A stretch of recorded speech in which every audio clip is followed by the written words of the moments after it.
Hey guys, Jay-Sensei here again, and I'm gonna try using a clickbait for this video like I've been doing for a little bit.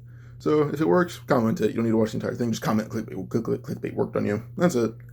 All right. This is basically going to be a Red Dead Redemption 2 What If.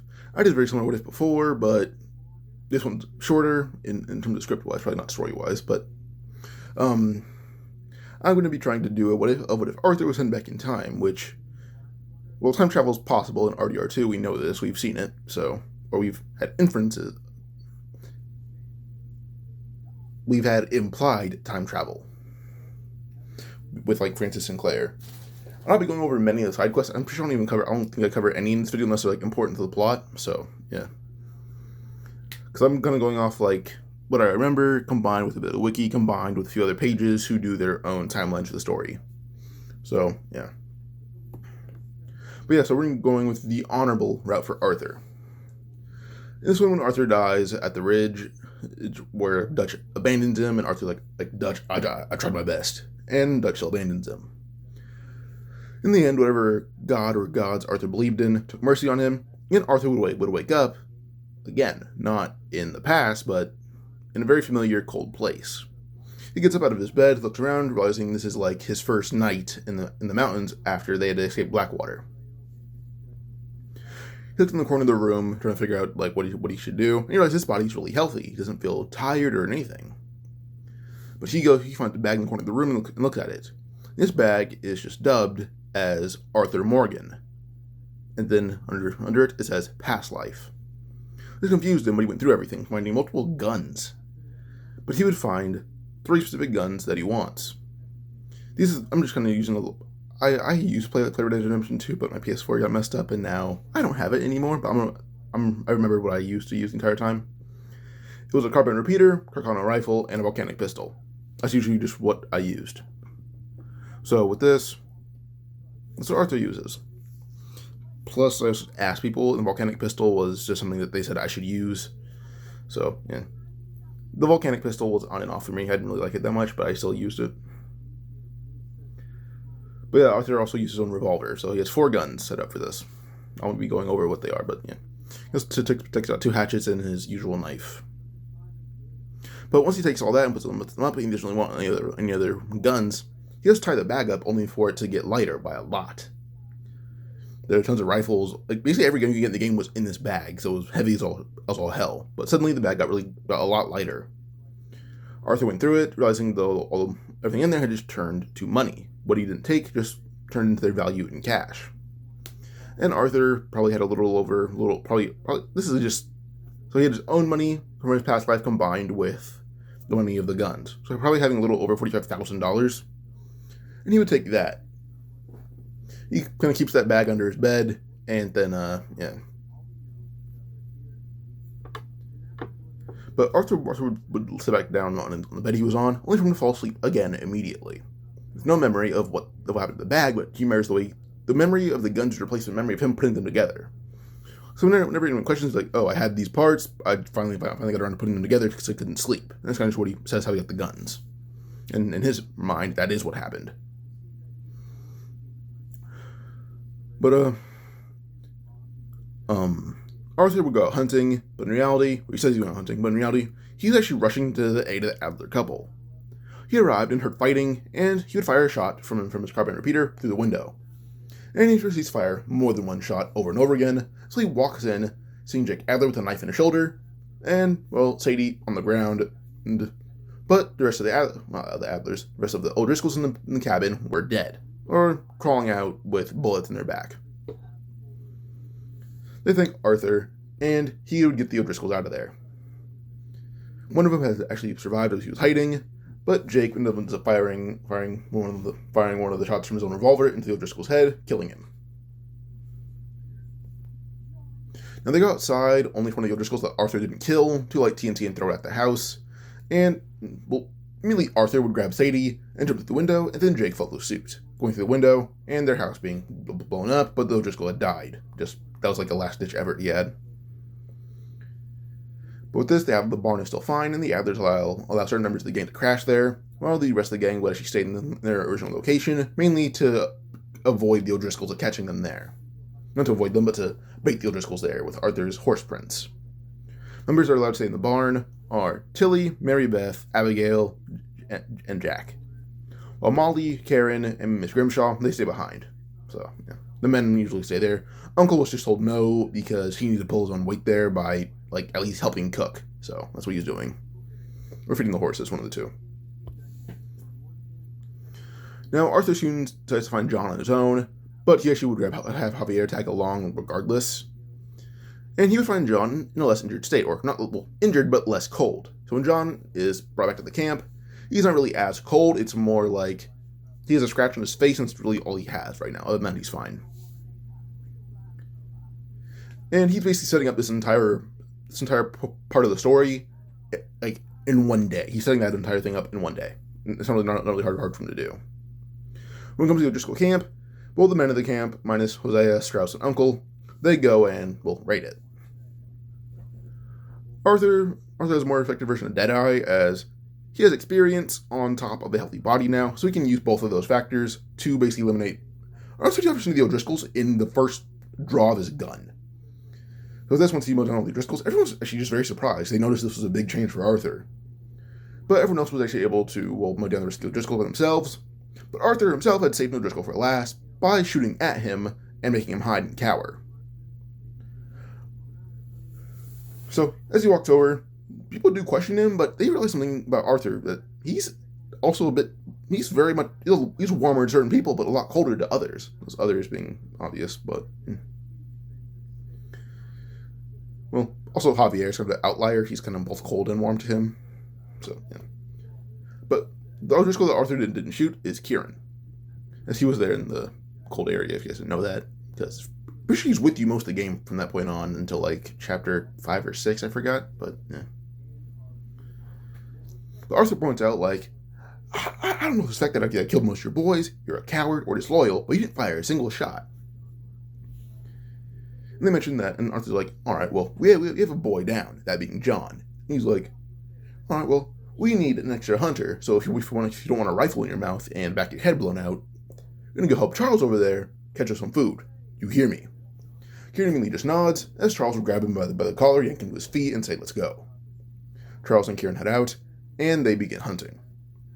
Kieran having his hands tied most of the time until it comes to skinning an animal, which Charles makes him do. And Kieran doesn't think about rebelling, because Charles basically lifted his entire body weight with one hand, so he doesn't want to know what he'll do if he's threatened. So, yeah. Now, after that, Michael would yell at Arthur, with Dutch not joining in on yelling, but just kind of claiming it's kind of stupid to have that happen, or not to have that happen, to make the decision on his own. And Michael's argument is he's a damn Driscoll, we can't let him. But as Mike is yelling, Arthur cuts him off by just right-hooking him right in the chin, or just mainly in the jaw in general. And Micah hit the ground with a few teeth being knocked out, and Micah not getting up, being unconscious. Now Arthur just looked at him saying, I can be yelled at by Dutch, but not for a shiver-brained hick who got our friends killed. You cannot tell me a fucking thing. And everyone's kind of surprised that Arthur hit Micah like that, but it happened. So you step over Micah, dragging him onto his horse, and then kind of attaching Micah's horse to his own, and lead them back to camp. When it comes to using a bow, Arthur pretty easily does that. He's been using one. He uses a variety of different weapons, so yeah. He takes down more than 2 deer. So yeah, then it goes on to the whole train robbery thing. And due to Arthur knowing that Javier and Lenny are going to fall off the train, or at least stumble on it, Arthur pretty easily catches them both with no difficulty. Or at least has them watch your step, they watch your step, they don't fall. So, yeah. And the last few guards left for Arthur were the players hey, I'm going to spare you, or I'm going to kill you. One of the choices results in higher or lower honor. Arthur takes a high honor route, but he does break their legs pretty badly by basically beating them with the butt of his revolver. His honor does go down a little bit, but not by much. To make sure that they can't chase him. So yeah. Gang soon leaves the mountain, but Jay-Sensei joined them after Arthur basically saying you guys don't need to commit any crimes if you don't want to, but you guys are experienced hunters, we could use that. Because Charles is kind of just the most experienced one, and Kieran's kind of a captive. He's scared of animals too. The Jay-Sensei join as just mainly hunters, not really needing to commit any crimes if they don't want to. So, yeah. Doesn't Jose like that idea? That basically means not all of us have to go hunt, we can all spend time making money be a crime, which pays more. So, yeah. Later in Valentine, Arthur is drinking when he has to fight Tommy.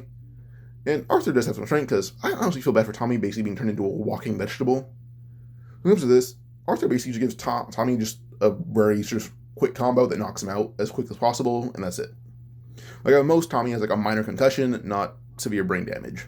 So, yeah.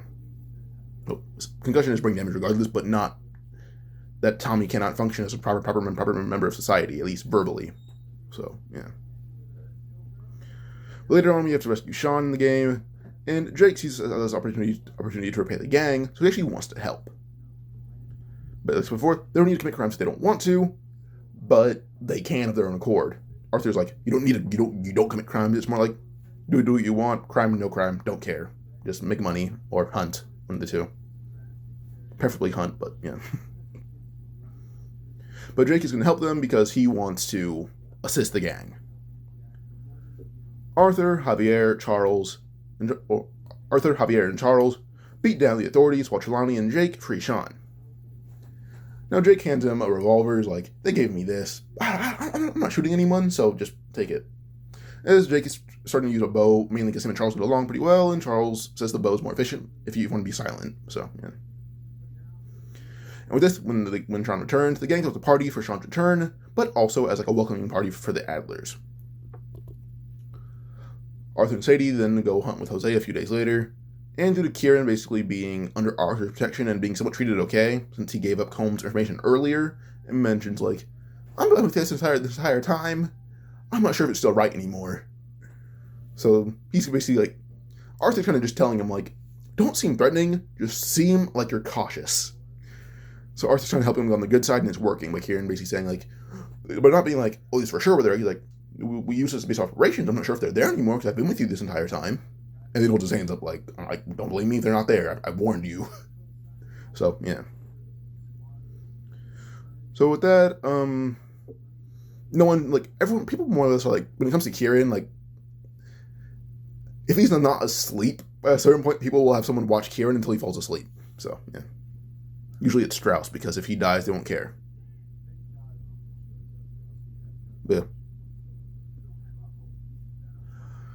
But eventually when it comes to John being stubborn over Jack and like his wounds being treated by Abigail's at some point, Arthur just punches the shit out of him because he's sick of John. Like he's used to the John, like at this point he was used to the John who had more or less been a good father, not this John. He hates it. You remember how much he hated it and lashed out. Also because Arthur is very startled by being in the past still. He's not used to it. So I had a mixture of just like, I'm nervous, but also you're an asshole. He knocks out John. Well, not knocks out, but 100 punches in the face hard enough that John he's on the ground. He's not getting up. He's just in shock. But Arthur just yells at him like, damn it, boy, you need to pull your head out of your ass, and you need to fix yourself. A fine lady who changed herself and her career, being that Abigail used to be a prostitute for the gang, but now she's just a good mother. He's like, fine lady who changed herself because she loves you and loves your son more than anything in the world. She's like, you have a smart boy, wants nothing more than a father figure and an adventure. You have something that we all lost or that we can't have, and you are just wasting it in front of us. How do you think that makes any of us feel? Now, John wanted to get up and like protest this, only for Hosea to give him the same right hook. And immediately Hosea's like, the man is right, John. Teach your son to read, fish, something that a father should be doing. Not strangers who kill people in front of them. Well, not strangers, but people, not criminals who kill people in front of him. Like, be a father. That's all we're asking. We're not even asking you to love him. We're asking you to at least teach him things. And John is kind of just there on the ground. And what chaps it off is like Hosea saying like, be like Dutch is just what Hosea is trying to say in general, and he says that out loud too. Which makes John kind of sit there for a bit like, really? You want me to be like Dutch? You think I can be like him? It's more like he's like, he feels they have a lot of faith in him now when he gets told to be like Dutch. So yeah. But now on to something else. While John's on the ground, recovering from being punched twice by two actually decently strong people, being Hosea and John. Hosea's sick, but old man strength exists. And then also being punched by Arthur, who's basically at his peak form right now.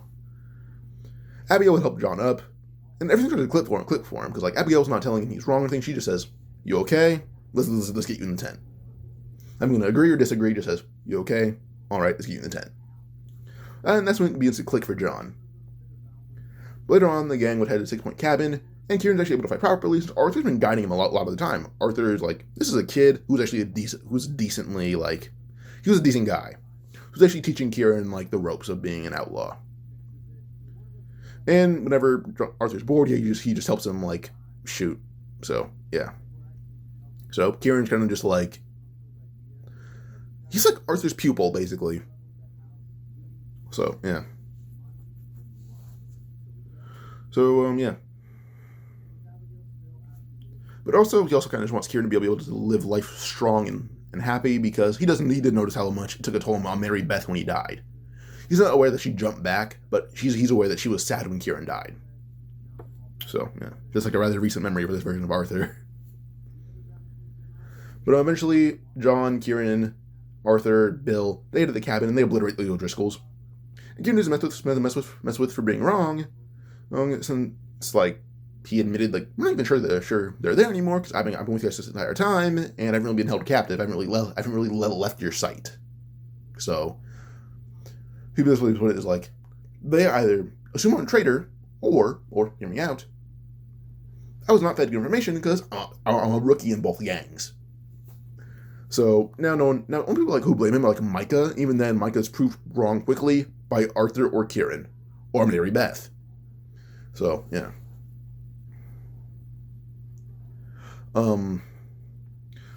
Later on, we would have Jake, Sadie, Charles, and Arthur going to hunt buffalo. But when it gets easy, Jake and Sadie be in the Legendary Animals quest instead of Arthur.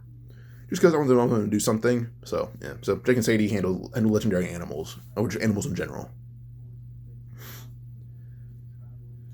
Then it comes to Kieran and Arthur robbing Ches Porter's homestead with Javier. Because Arthur's having Kieran on a lot of missions of more like, prove your worth to the gang. So go with me on a lot of this stuff. And Kieran does that. So yeah. But one point when Strauss, moving on something else, when Strauss had gone to use the outhouse or something, Arthur had gone through his book to find the list of debtors and where they were. And after finding all of it, or just being able to ask people for help to find them, Arthur had found every single one of them and used his vast personal fortune of over $45,000 to basically give them money and tell them or not give them like the exact amount of money they pay back, gives them most of it, and to like do small jobs to get the rest of the money you need, then go pay it back. Because if you don't, you just send me beat the shit out of you, and I don't want to do that. So yeah, he even does the same thing to the Downs family before Thomas begins showing signs of TB. So he's not sick here. He actually just tells the Downs family, make money fast. I'm giving you most of it. So yeah. But we move on to what was it? Pause. All right, yeah. So we move on to the probably the end of the week, and most of the debtors were able to pay back what little money they owed, because Arthur paid most of it for them. They just needed to get the rest they need. But after a week or two, they pay it back. And they actually mentioned oh yeah, Arthur helped us find jobs to get the money back. So Strauss said basically talking to Arthur at one point while he was just eating dinner, and he says, I don't know what you did to have all my debtors pay it back, to pay off what they owed, but stop. They gain interest, and that's how we. And before you say anything else, Arthur would just uppercut Strauss into the ground and knock him out right then and there. And he just has to sit on the table and just yells at him damn it all to hell, everyone get your asses over here and listen up and listen well. This is Arthur's final outburst so far. He's finally getting adjusted to it, but Strauss is kind of just pissing him off still because he wants to kick Strauss out right now, but the gang needs money, and he can't reveal how much money he has right now out of nowhere. So, yeah. Now, Dutch did try to object, but Jose had stopped him, and then Micah tried to be an ass. John hit him in the back of the head with the butt of his gun. Not hard, but just enough to make Micah hit his knees and just hold his head. So, yeah. Immediately, Arthur yells all of you are too damn stubborn to make life here tolerable, because we're all miserable right now. And it's going on with the tasks Grimshaw. You do your best, and I thank you for that. But the more you hit these girls and yell at them, the more they hate you and us for not defending them, and the more we run smelly because the girls don't want to help us. So lay off for God's sake. He says to girls, like, he talks to the girls except for Abigail. He's like, all right, clean clothes, just clean the clothes, help Pearson make the food, something, just make life bearable. Because he's like, people are here and we can't all make money in the same ways. He's like, either clean the clothes, help cook, or rob some fellas. That's it. And he's just like, make a damn choice. He walks over to Uncle, who's half asleep, and him by the collar of his shirt and throws him over to a horse, telling him, feed the damn horses, do some errands in town, something. Jack does more work than you do around here, and he is 4. And Uncle's just like, all right, you got it, just don't throw me again.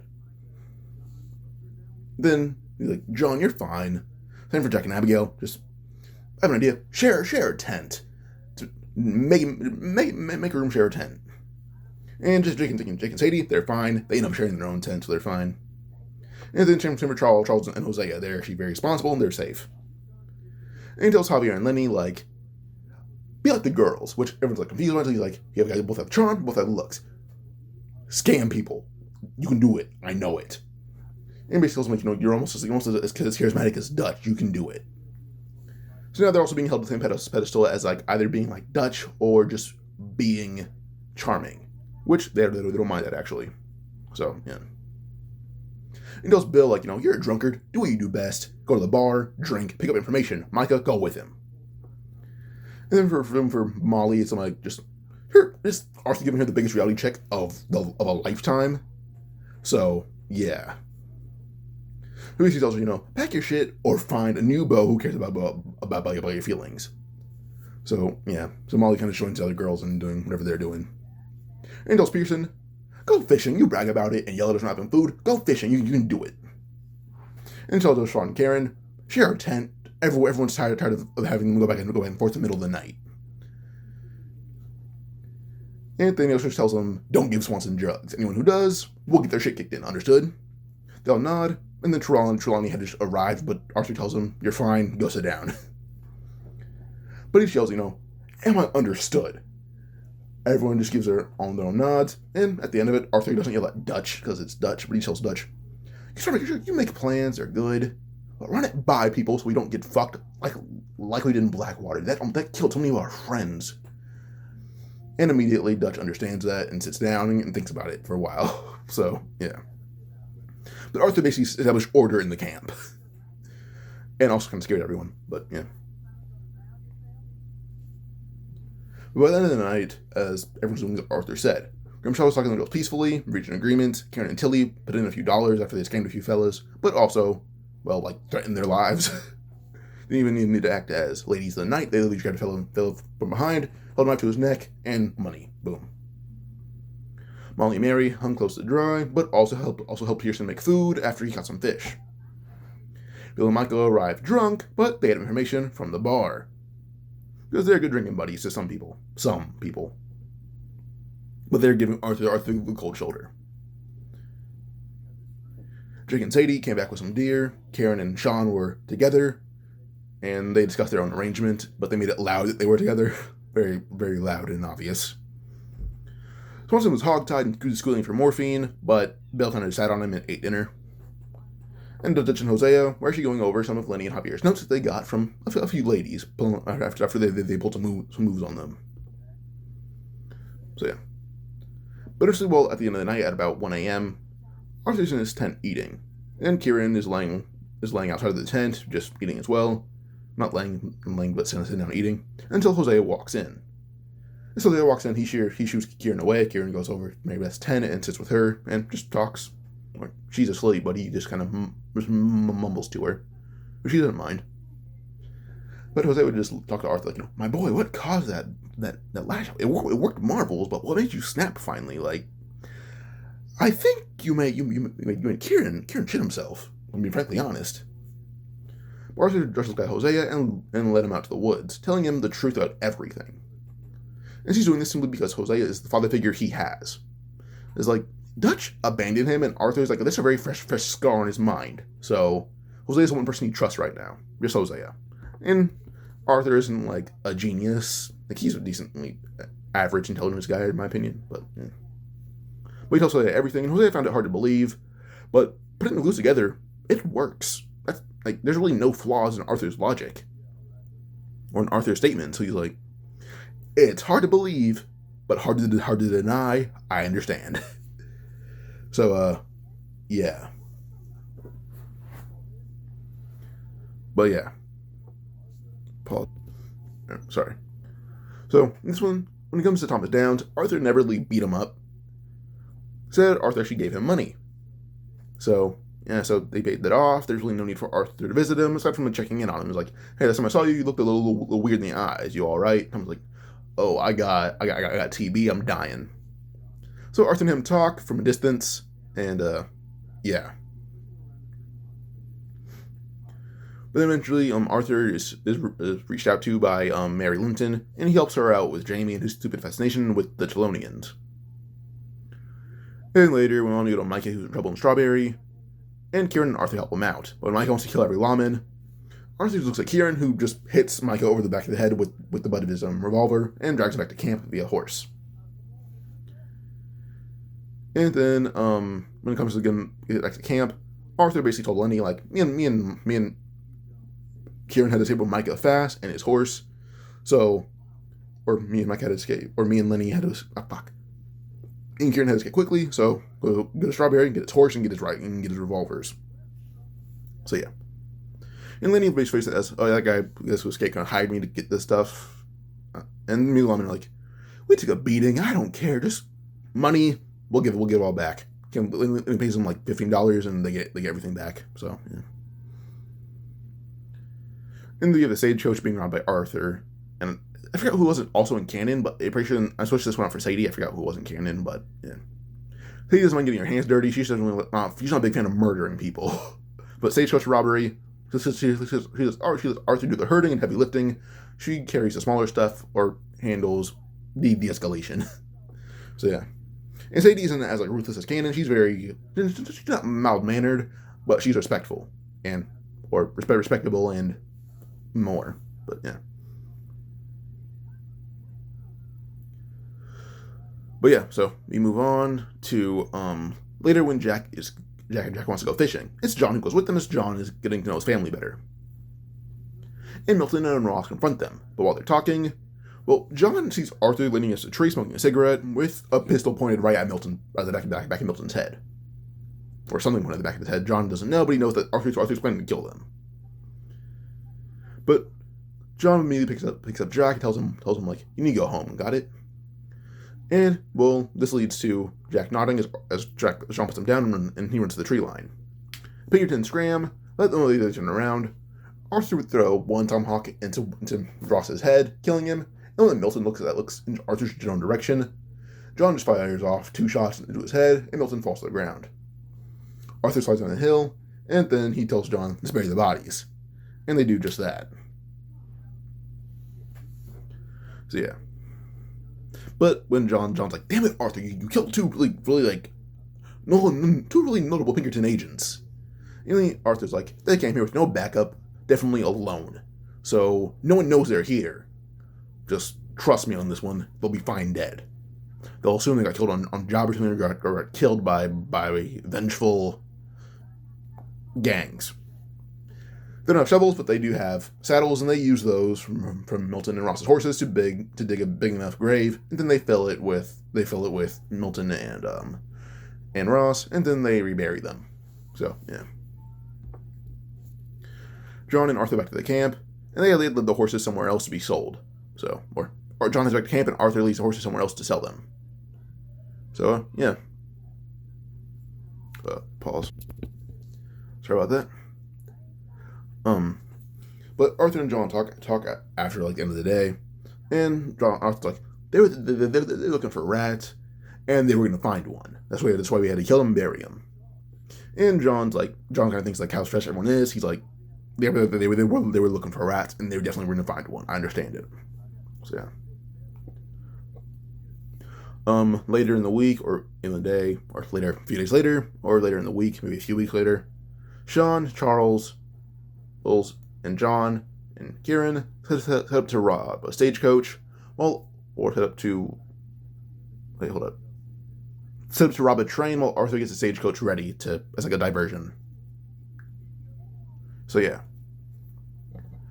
Now Kieran, when he comes like on the train where Sean is being like pressed by like a guard, instead of Arthur saving him, it's Kieran. As Kieran uses a shitty version of Deadeye, or at least his own version of it. It's not good, but it's Deadeye nonetheless. And he shoots the guard, clean in the face, knocking off his jaw and saving Sean. This actually improves Kieran's relationship with the gang significantly. So yeah. Now in this one, John doesn't think he needs much more money, but he's like, we could use a little bit more money. And Arthur's organization of the camp via his lash out, well, that made it a lot easier to like get money because everyone's doing more things that pitch in, and Uncle's like doing favors. He's being like, he doesn't make a significant like difference, but he'll be like a random old man like, hey, can I get some change for doing a quick favor? And people like, go run my groceries with this money and you can keep the change, I guess. And that's what happens. There's more and more money into the camp than ever. But selling Pinkerton's horses and saddles also made them some decent money. But then Jake and Sadie returned themselves with extra money, as Jake had been doing the legendary animals quest whenever Sadie wanted to do gang activities. So they had basically turned in the animals' hides for unique outfits, and then they had sold the outfits for a lot of money. So now the gang has a lot more money than they needed, according to John, I guess. So yeah, eventually in a bar later, like a week later, Strauss and Bill are drinking when they get captured, instead of John, as John is busy with his son trying to build a relationship. But Strauss and Bill are captured by Cornwall's goons, as the train that was robbed was Cornwall's. John, Dutch, and Arthur pretty easily save the two captured men. So, yeah. But after that, we go on to the Dewberry Creek, where they need to scout that out, and it's John, Kieran, Charles, and Sadie. And they find the scared German family, and they help them out. Arthur actually not shooing them away, but telling them, like, all right, let's go. I'll help you.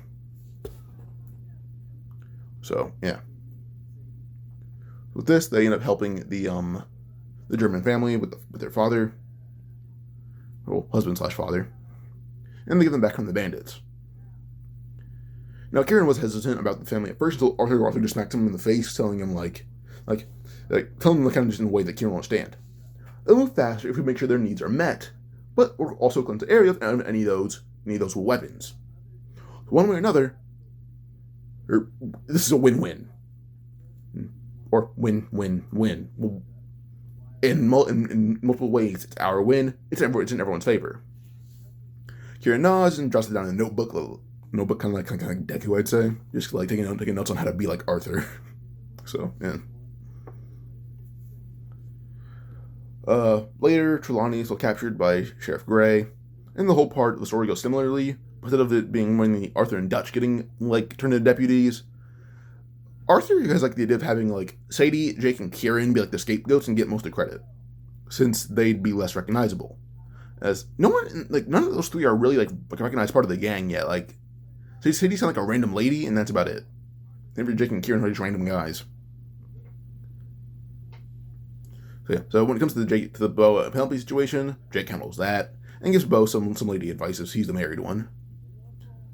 Arthur actually tells Kieran to keep tabs on Trelawney since he's getting into more shit than usual, as he doesn't usually get captured like this. And he just tells Kieran, look out for him because he's getting more shit than usual, and make sure he doesn't come back and bite us in the ass. Got it? Kieran nods with a thumbs up. And at this point, we would have Arthur and Hosea talking. And this is where we establish who's sided with Arthur in the gang. Who's sided with Arthur in the gang is Arthur himself, but also Hosea, Swanson, who's now sober, took a while but he's sober, and also a lot of hog tying. Jack/John and Abigail, Kieran, who's also actually at this point he's not dating Mary Beth, but they may as well be dating. Uncle, Karen and Sean, Tilly, Lenny, Charles, Scrimshaw, Sadie, and Jake. Those are on his side. People who are on Dutch's side for real are Micah and Bill. While Trelawney, Pearson, and Molly are all neutral parties. But they lean towards Arthur since the gang functions. Javier, Trelawney, Pearson, and Molly are the neutral parties. The gang functions more properly since Arthur. They lean towards Arthur since the gang functions more properly with his lash out. Because that was the thing they needed to get everything on track. So yeah. Now when it comes to Trelawney being captured by the bounty hunters from his coach, Kieran's kind of already watching like the tree line, and when the bounty hunters try to grab him, Kieran kills them all using his own version of Deadeye. Not good, but it's Deadeye. But he doesn't kill them, but he incapacitates them by basically putting 2 bullets in their hands, which will put anyone down. So, yeah. But eventually we go on to Uncle having a mission for everyone else. And he's heard about this while he's running a random errand. And some lady's like, I don't have money, but I have information. I know who you're with. So how about this? And she pays him in like, there's heavily fortified stagecoach coming by. If you have enough guys, take it down. And Uncle's like, all right, got it, lady. Thanks. And runs off. In reality, he kind of pickpocketed her as he left. So, yeah. So he got money and information. So with this, the information of it being heavily fortified already, he tells Hosea first, who double checks the information with Arthur to make sure it's right, and it works. And, yeah. So with this, Dutch, Arthur, and Hosea make a plan, and the group to rob it is assembled. Arthur, Charles, and Bill are the ones to rob it up front, but in case they can't, Arthur had kind of just, or not Arthur, but Hosea had probably paid Lenny, Sean, and John, and Micah to hide and wait if the fucking fire gets too heavy for the 3 main forces. So with this, when it happens, well, they're able to rob it, but then when fire gets too heavy, well, the ones who were hiding in the tree line kill everyone else, because it's not really hard to do. There's really no reason for them to hide in a barn, and the barn gets burned down. None of that really happens. It's fine. So, yeah. And eventually, at some point, Lenny approaches Arthur, but Hosea and Arthur know what's going to happen. So, they mess with Lenny by basically, like, meeting in the middle of the camp, and they say something similar or the same thing as him. Arthur says the same thing, Hosea says something similar, of more like, hey, you Little Mountain Raiders have so much weapons here and here, we should go raid their house. Immediately, everyone kind of laughed at that, except for Micah. Micah's just because he's a natural hater. Now, Arthur, Kieran, and Lenny take over the Lemoyne Raider house and get their weapons. So they have Shady Belle a lot earlier. It's kind of their thing now. So Shady Belle's unlocked a lot earlier, and they stay there because Arthur likes it. Now, physically, Arthur's much better than like the canon. So like he, as a character, not as a character, but well, actually probably as a character. I'm not great at storytelling, so I might ruin it for some people. But for power set wise, Arthur is much better than canon. At this, like he's better than even like he's peaked beyond peak at this point. So yeah. At this point, I would say that I'm gonna go over how he gets better.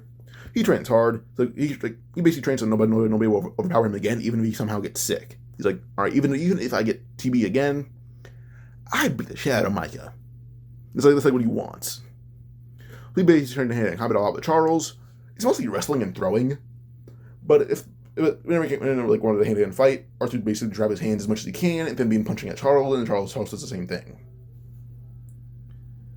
Then Arthur trains Kieran and John with their like quick draw and Deadeye, even Lenny as well. He basically trains everything that he wants to with quick draw and Deadeye and all that. So yeah. So the ones who can use Deadeye are Kieran, John, and Arthur, but Lenny's just a good shot regardless. So yeah. But Deadeye is a lot better, especially when no one can match his draw speed or aim. And it's the point where you basically switch weapons faster than John and Kieran can react, even if they're using Deadeye. At this point, John, who's more compass was established earlier. He's a much more mentally sound person, and he wasn't as injured, so he's recovered already fully, or even a lot earlier as we trained earlier.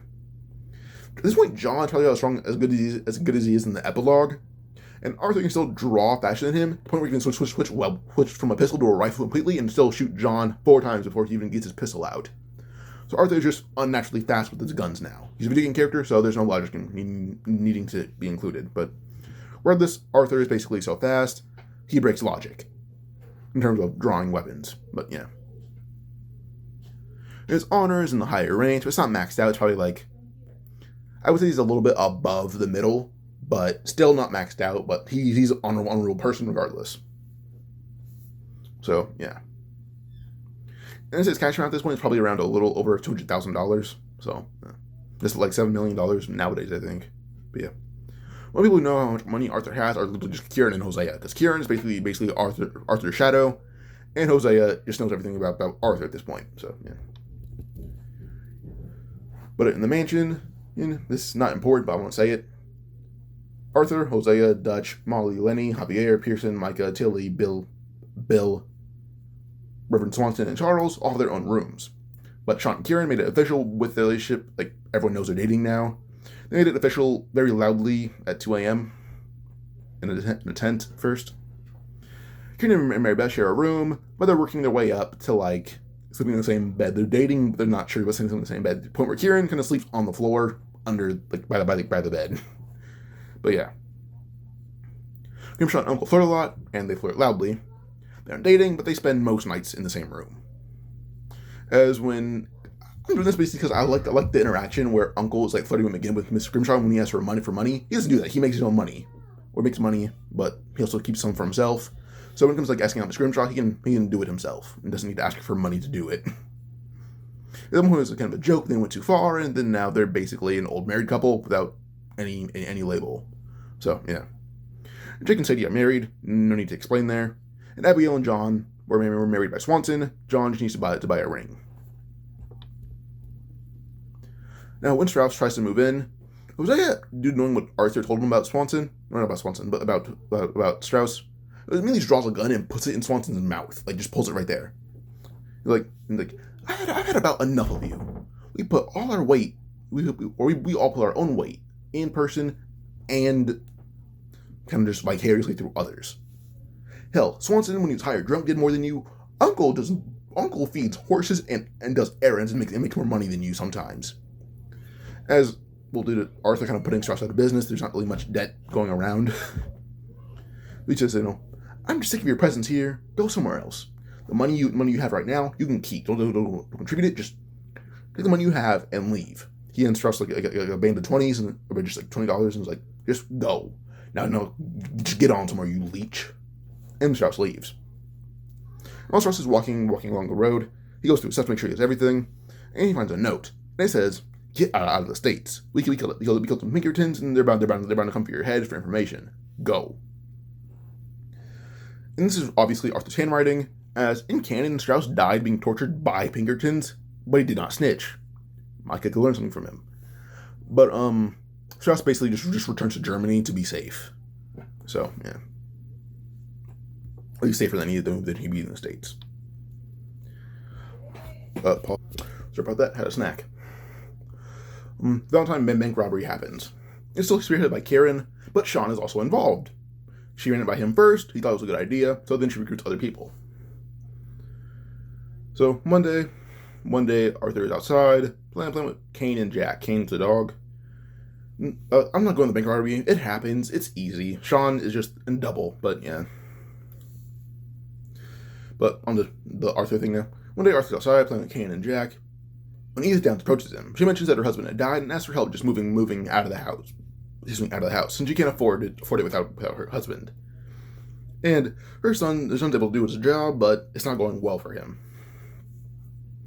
So she asks for help moving out, but Arthur actually walks into his room and hands her a band of about $5,000. And it's like, move somewhere decent. That's all I ask. Just go somewhere decent, and so you don't need to end up in this general area. So she moves outside of the map of RDR2, and her son still like succeeds and makes money the same way he did in canon, just a lot earlier. So yeah. Now we went to the meeting with the O'Driscolls, and Arthur knows it's a trap. Hosea knows too. For he already had a suspicion. Then he remembered, like, oh yeah, Arthur told me about this. It is a trap, 100%. So Arthur actually asked Hosea, like, you can make a plan to make sure I don't die if you can do that. Hosea gives him a thumbs up while he starts writing notes. Now, with this, Hosea would actually tell Jake and Sadie, look out for Arthur. Basically, look out in bushes via bow and arrow, so we don't make noise. Well, then Kieran would go meet Colm with Dutch. When Arthur's ambushed and beaten up by the O'Driscolls, he was ready for it. They came from a whole different direction, though. Immediately, Jake and Sadie, they shot arrows through their necks, and when one was like, oh shit, Arthur just grabbed him, threw him off a cliff, and he died. So yeah. Now Colm turned around because he heard a guy crash, only for Kieran to smack him over the face, or in the face with, like, just his rifle in general, and then they abduct Colm. So, yeah. When it comes to raiding the base, Kieran says that he has faith in himself to do it, but Micah says, I'm bored and killing people's fun, so I'll go with you. And Arthur was out of town and Hosea wasn't listening, so Kieran went with Micah alone to shoot people, where there's a lot of gunfire. So yeah. So Kieran knows where the base is, so he goes off, and Micah goes with him. But nearly 2 days pass, Arthur's actually pretty pissed off, and Hosea is blaming himself if Kieran may die. But Micah returns limping with his leg pretty badly bleeding. He says, "Then when Driscoll were ready, Kieran died out there." And he just simply puts it up to Driscoll's knowing they'd ambush them. Micah rants and yells about being shot a few times, once in the leg, 2 times in the back, but only the shoulder and about just other shoulder. But John, Hosea, and Arthur don't believe a single word that dumbass is saying. He's always been dramatic. He's making it worse. So Arthur decides to go check out the camp himself and notices a ton of O'Driscolls, no Kieran. But for some reason, he also notices a badge, a Pinkerton badge. Eventually, one day, Micah is going through the mail since Strauss still he'll have a note for everyone to make sure you check your mail if you can get jobs from there, and also check in on you guys because you're so gracious to me. So yeah. So with this, Micah is told to go to the mail, and he does, and he ends up bringing Arthur a letter in his room saying, "Hey, Mr. Softy, your girl Linton sent you a letter, but his handwriting is god awful, not even ladylike. You sure she's in a man?" Arthur would just look at Micah, turn around, kick him in the back of his knee, making him fold. And Sean would laugh from across the hall, but drag Micah downstairs for him. So, yeah. Now, Arthur opened the letter because this is not Mary's handwriting. He has a letter from her. It's not her handwriting at all. Vastly different. And he read it in his head. It says, "Arthur, it's me, Kieran. Micah sold me out, and the O'Driscolls. She sold me and the O'Driscolls out to the Pinkertons." And Arthur's like, "All right, that's why there's a badge there." And he says, "When we got there, he stayed in the tree line while I stuck up closer." And he said he was just pissing, but in reality, when I was there, he shot at me, which alerted everyone where I was.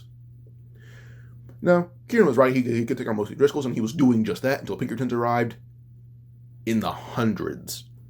And with this, Kieran is shot a few times actually.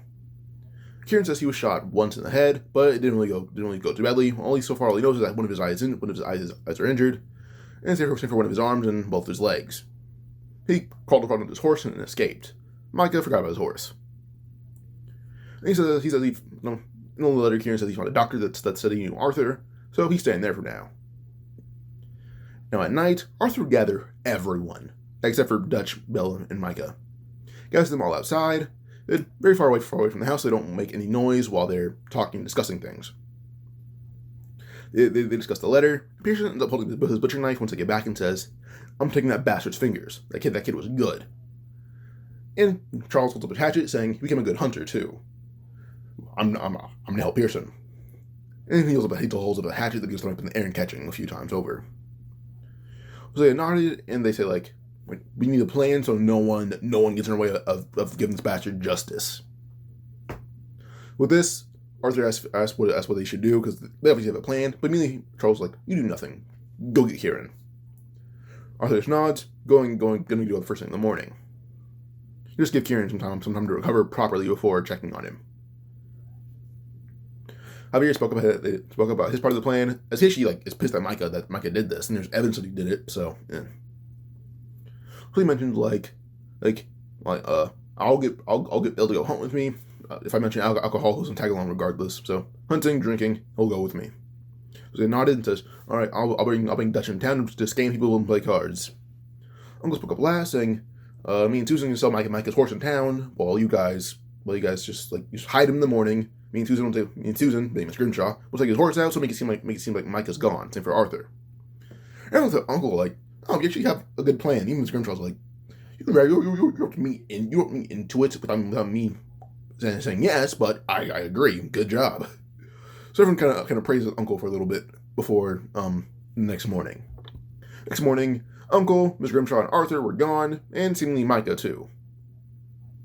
In reality, Uncle Miss Grimshaw and Uncle dragged him out and took him to a tree in the middle middle of like them leaving, and now he's out there while they sell his horse.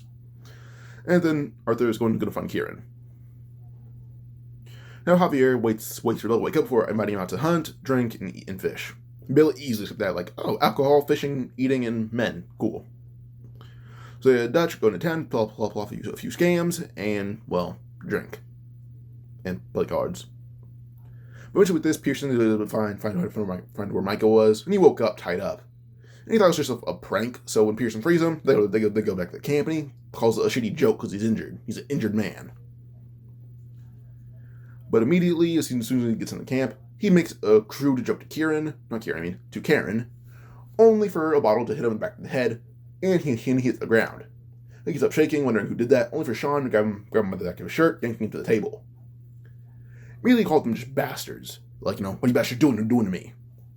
Only for Karen to open his mouth for him, telling him, you're not going to like this one bit. Here's him at the table, as suddenly, the father, not so fatherly, being Swanson, kicks him in the back of the head, making his gums and teeth not in great shape after he had bit into a solid wood table, pretty hard. So, instead of biting the curb, he bit the wood. Could also do that. But yeah. But this immediately Swanson just looked down at Micah like an ant. Micah held his mouth with his gums and teeth being destroyed at this point, and he's like, you bastards. The Dutch will kill you. He'll kill all of you. Immediately Molly looks at him before dropping a buck on his face, a heavy one, making his nose bleed a lot. She says, you won't do a damn thing, I know it. He tries to get up, only for Sadie to kick him in the chest, and she says, you almost killed Kieran. And Micah's eyes widen, he realizes what this is about, and he has like a look on his face, just accepting fate, and look just says the word, fuck. Just hopeless, done. Jake and Sadie would stand on Micah's arms, while Charles and Pearson grab their selective weapons, being a butcher's knife and a hatchet, and they take off Micah's fingers. And they actually just spend hours beating the shit out of him and torturing him. Not really, well, mainly Charles and Pearson, and Javier. Everyone else kind of just tunes it out. Abigail and Jack are also out of town, out of camp, because Jack shouldn't be around this. But, yeah. Eventually, Bill and Javier arrive, and they arrive because they hear Micah screaming, only to see him maimed and very bloody. Bill is about to fight until Javier tells him the story, and swears on his life that it's true. So with this, Bill spits all the alcohol in his mouth over Micah, and begins pouring a giant bottle of whiskey over him.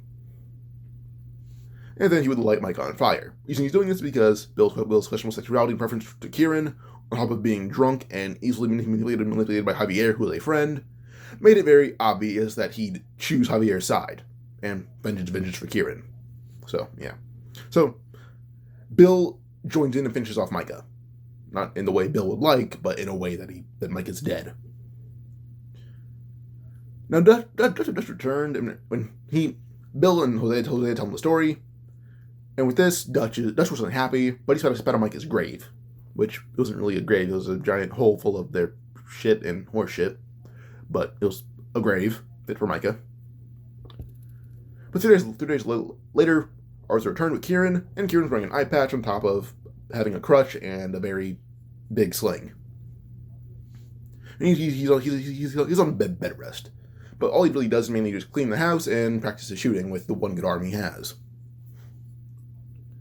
A few weeks later, a few weeks past, just Kieran kind of recovering, his leg's better, and, well, his arm is movable, but it hurts. Colm was a hostage, but Dutch chained him, handing him over to the Pinkertons to take some heat off their back. So, yeah. We go on later to the Breakaway and Gray plans to rob them. Arthur and Sean, they do the whole lighting the Gray's tobacco field on fire after looting it, or looting what they could, while John, Javier, and Sadie rob Braithwaite Manor.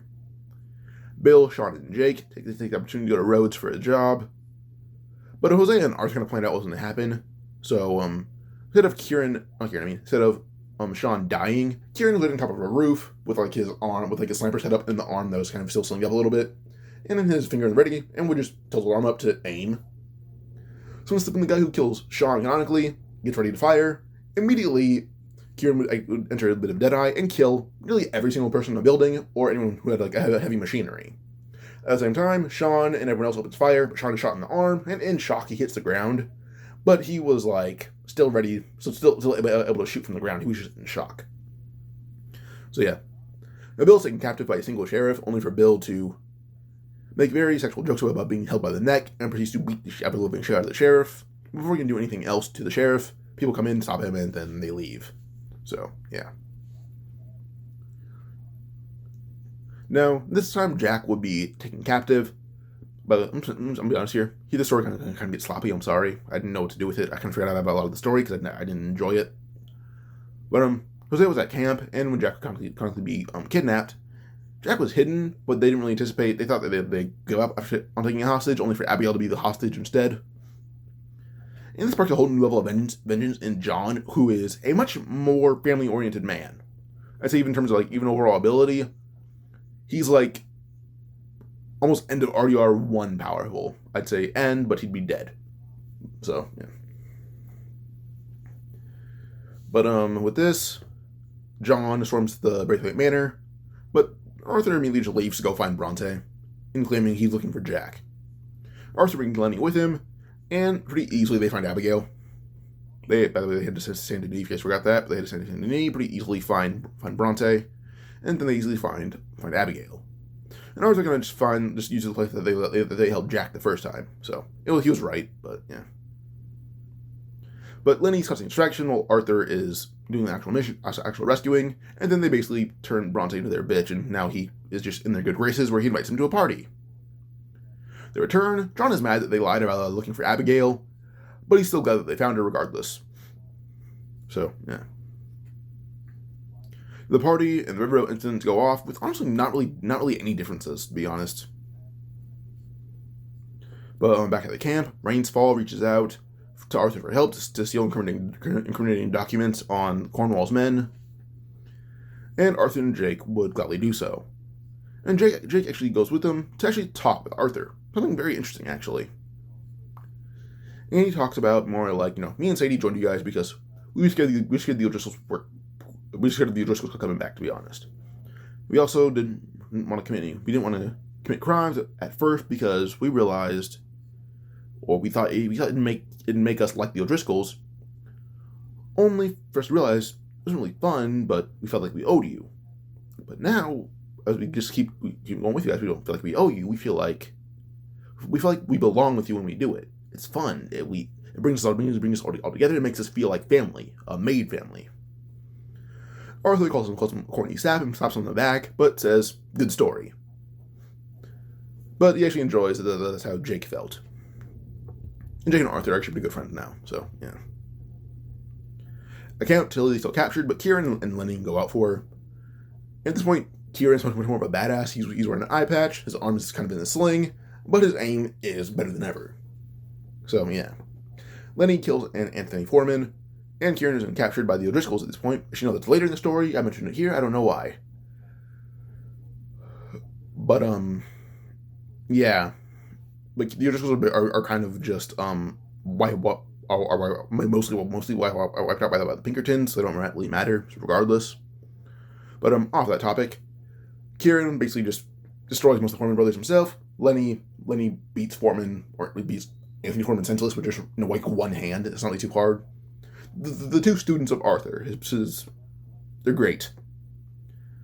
And the Pinkertons never attack Shady Belle. The O'Driscolls never attack Shady Belle because, well, simply put, I'm pretty sure the name of the house is wrong, but they're in the mansion that they took from the Lemoyne Raiders. But still, no one attacks them simply because, I'm trying to phrase it in a good way. They're not attacked just because, 1, they're nearly extinct. 2, 3 good Deadeye users are there. No, they're not. Well, not because Deadeye mainly because there's 3 good sharpshooters there that can wipe out all of them in one go. Arthur made the biggest impression by killing almost 75% of the O'Driscolls in that one camp off of one draw.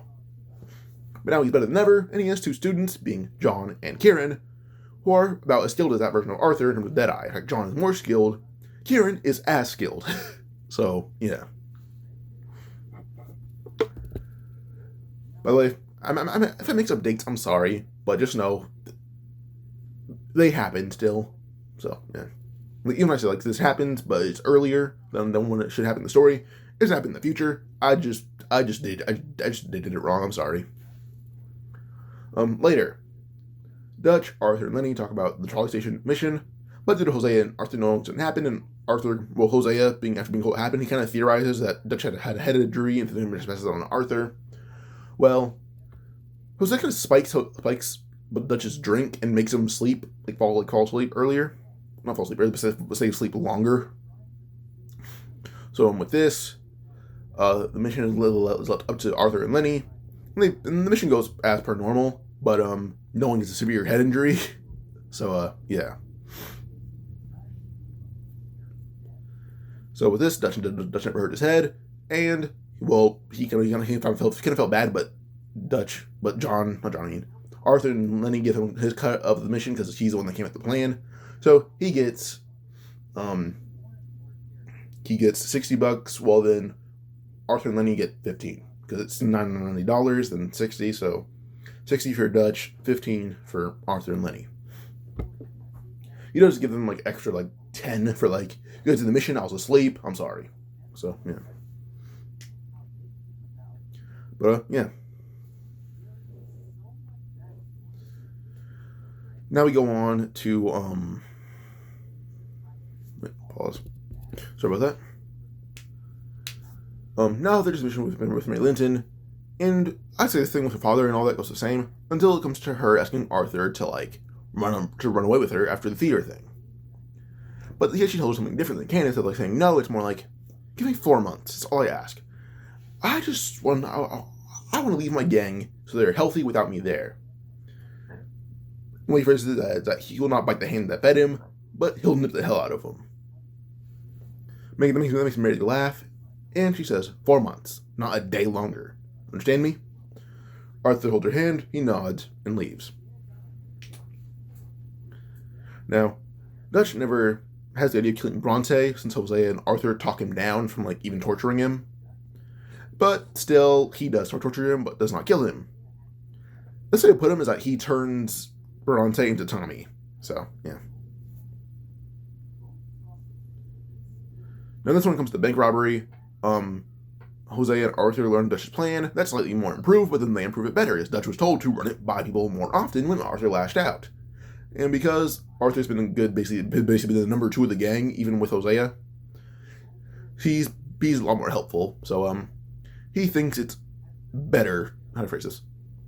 He thinks it's better to involve Arthur in Arthur's plans because Arthur's basically been being as good as possible. Arthur's great, so he's running plans by him a lot more often. But yeah. And Arthur and Hosea have their own plans now, so when it comes on to it, Dutch, Arthur, and John go for the main bank. Hosea and Abigail are distractions, but also Uncle will be somewhere else in town selling a lot of horses. Law enforcement horses. And then that's in a whole different part of town, basically across town entirely.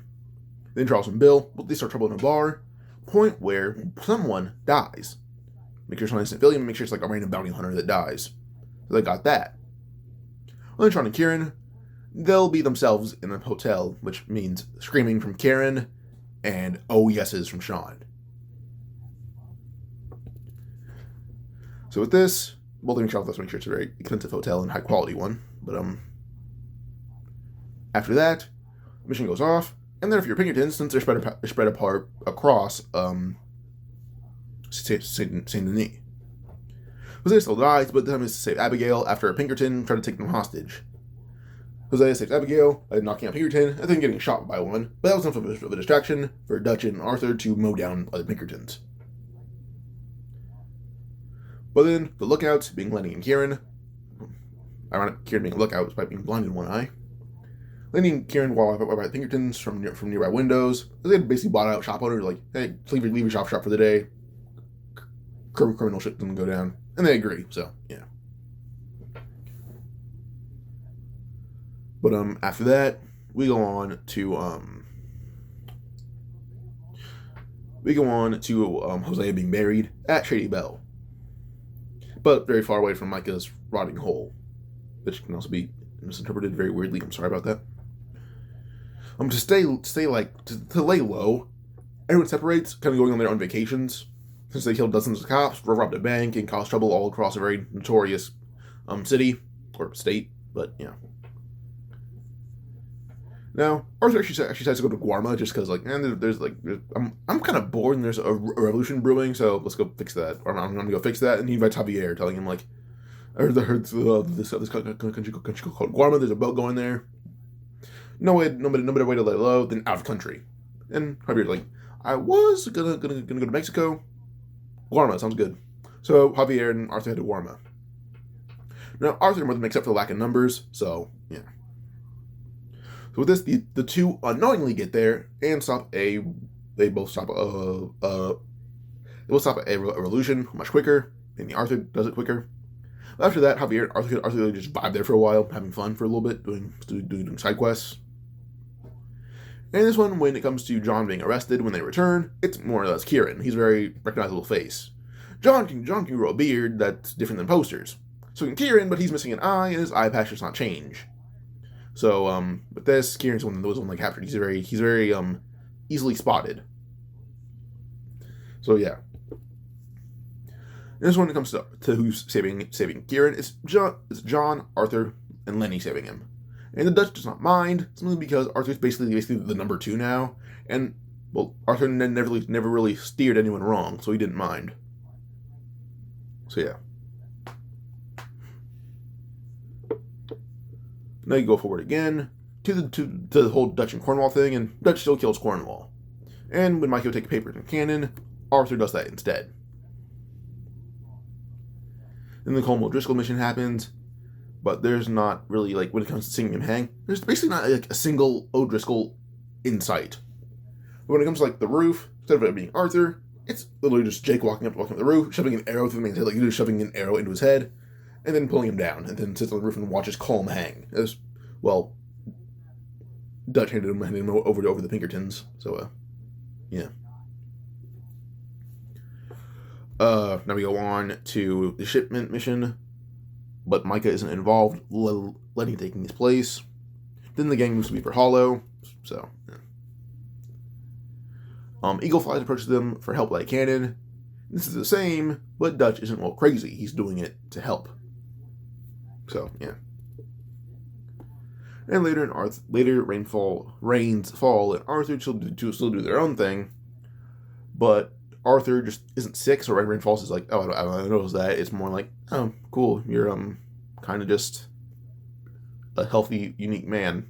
So something different about you. You seem knowledgeable.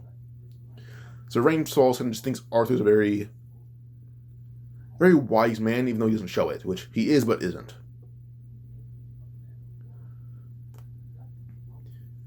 And then we go on to Peta, Eagle Flies, and Dutch doing their usual thing when it comes to, like, I think it was like feathering the Pinkertons. I don't know, not Pinkertons, army soldiers. And Dutch is doing it to help, not for his own malicious reasons, because he's a good guy. And Eagle Flies is never captured. Eagle Flies wants to help with Fort Wallace. That's relatively the same. Dutch doesn't leave Arthur to die. He actually helps him because Arthur is basically in place of Hosea, and he's doing good. And because he can't keep control of the gang by himself at this point, he knows Arthur's the main force behind that, so he helps him. Eagle Flies does not die because Arthur was recovered a lot earlier and could protect him. At the end, Arthur does offer Eagle Flies a spot in the gang, and gives the reason of, like, you need to earn money for your gang, and we're going to hit a big shipment soon, so you can do it. Eagle Flies agrees with his father's permission. His father's like, just don't kill anyone, got it? And his son's like, alright, got it, cool. Now Charles and Eagle Flies first relocate the tribe, then rejoin the gang. And then Arthur turns on a hike. He meets that one German family, and he chills out with them for a little bit, just kind of picnicking. Then before the big train heist, Arthur's able to put those who aren't combatants in hiding, and the train mission happened with all the men, minus Uncle. And when John is shot in this mission, Arthur pretty quickly grabs him nearly immediately, And she would sideline Eagle Flies and Karen to take care of John, telling him, like, you both stay here, take care of John. Eagle Flies agrees to that, and yeah. The robbery finishes up much easier than Canyon. Nobody's captured, and they all meet up at one location to split the Blackwater money, plus the money they just made. But then Arthur throws in his own much larger fortune. Everyone got a share of what they earned. Everything about $35,000 each. And I'm going to go on to what everyone's fate is. So this is going to take forever. I even do a little bit of RDR2 here. Javier goes to Guarma since he enjoyed it, and basically becomes a general kind of, also kind of like the president, so to say. Well, not president, but like, well, actually, you can say president. He probably calls himself the president, so yeah. But he's basically the leader of Guarma. Dutch turns himself in so everyone can live peacefully, kind of making that offer, like, kind of write a letter saying, "I, Dutch Vanderlyn, will be here at so-and-so time, and only if you can promise me that my gang can live peacefully." And when he is there, they agree, and they reach an agreement, because Dutch also said, like, "Oh yeah, I can give you some information on what happened to Milton and Ross, if I'm not enough for you. I gave you Colm, you have me now, and I can also tell you what happened to your two best agents. I killed them." He's covering up for Arthur and John, but yeah. Jake and Sadie build a much bigger farm in the mountains. Well, Sadie also does bounty hunting jobs. He's getting accustomed to living with guns and knives and all that. So, yeah. Charles and Eagle Flies join the Lakota tribe. They also in Canada, but they moved back once John found Charles. Charles was kind of just in the States doing some business. But, well, Jim, would invite them to a much larger barren land. And invites them to actually, well, help him run it. As when it comes to, like, the Mr. Gillis thing, I think, actually, not Gillis, it was Geddes, I think. The farm that John originally lived on in Canyon. John kind of buys that place. He buys it, and the natives live where the original crew would be in Canyon. As the original crew actually just took John's money, and then they ended up relocating. So, yeah. So with this, it's kind of just a bounty hunting guild and a farm at the same time. Then later instead of being bounty hunters, it's bail bondsmen. Jim, Abigail, and Jack run a farm, but deep in the back of the property, it's bounty hunters and bail bondsmen. But they do not kill. They refuse to. Well, Charles does sometimes, but yeah. Bill starts his own gang, but Arthur, there's more time before he has to meet Mary, so he decides to actually shut down Bill's entire gang and takes his share of the money, turning Bill into Tommy number 2. Or 3, actually, because Bronte. Or, Tommy's fine. Bronte became Tommy again. Or not again, became Tommy. So, yeah, Bill's kind of Tommy number 2. Arthur also kind of takes Tommy's cash. This comes from an uncle who had to relax, basically traveling to different countries. And no one ever knows if they're dating or not. All they know is that they smash a lot. That's it. Pearson runs a shop with his unknown wife. Lenny works as a bounty hunter as well, but occasionally gives jobs to the natives, or just so he hangs out in Pearson's shop and freeloads for a little bit.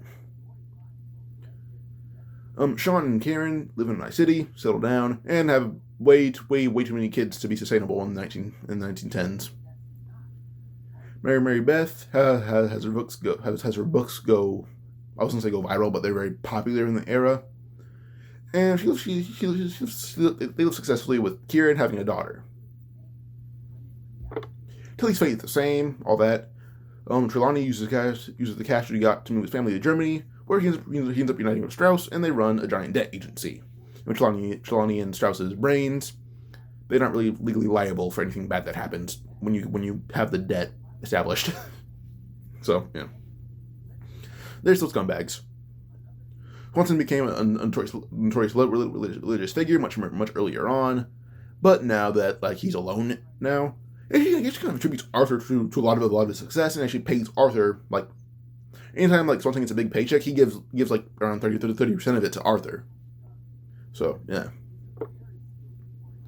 Molly proclaimed her love for Dutch before he turned himself in, which resulted in Dutch giving her his share of the money and then putting a baby in her.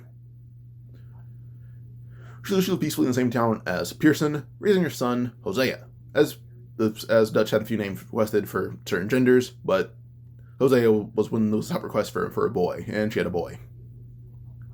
Arthur and Mary Linton live in the woods. It's kind of similar in a house to where Arthur's old family used to live, Arthur being his old fiance and now deceased son, in a similar fashion, not in the same location. And Arthur was some help from Lenny, Charles, John, and Sadie. They pretty easily just wipe out completely the Skinner brothers and the Murphy brood. Arthur didn't want his kids exposed to that. As him and Mary have 2 kids, twins. And the twins are named Isaiah and Jesse. Isaiah is kind of a combination of Isaac and Isaiah. Or Isaac and Hosea. Isaac being the name of Arthur's first son, and then Hosea being Hosea. And then Jessie is something similar to the voice actress for Mary Linton. But Jessie is a girl. Still kind of like Mary. I don't know why I said but. Jessie's a girl, Isaiah's the boy. Yeah. During RDR1, nobody reaches out to remaining figures of the Vanderlyn gang because 1, scary, 2, scary. That is it. Jack became a lawyer, but also won a few dozen duels for fun. Maybe it's more like by the time he was like 15, people were like, oh, you're Marston's son. Anyone who knew Marston was not, or who knew Milton was not Marston, they ended up wanting to like, oh, let's duel for your father's location. Jack's like, okay, sure. 3, 2, 1, fire. Immediately, Jack can just blast the gun out of their hand with Deadeye and Solo. So, yeah. And then all the kids are kind of just, they have the capability of becoming like their parents ability-wise. They just don't. And they are like their parents ability-wise, if not better. But they don't become criminals. They kind of just do fun shit for a while before they end up, well, living successfully and dying. But that's the end of the story. Hope you guys enjoyed. Like and subscribe for not a part 2, but for other RDR videos. Hope you guys enjoyed. And, adios, Sensei out.